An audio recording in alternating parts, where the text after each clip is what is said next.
எனக்கு ஒரு மகன் இருக்காண்டா, சிங்கம் மாதிரி.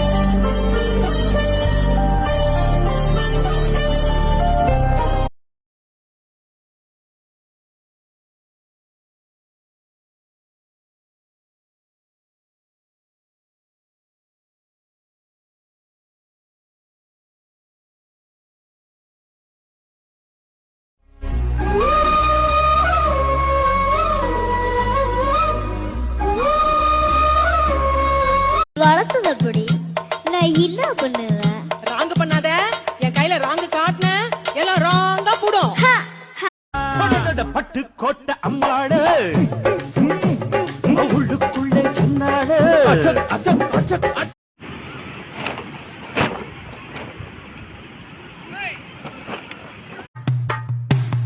அடங்காத அசுரந்தா வணங்காத மனுஷந்தா தோளோ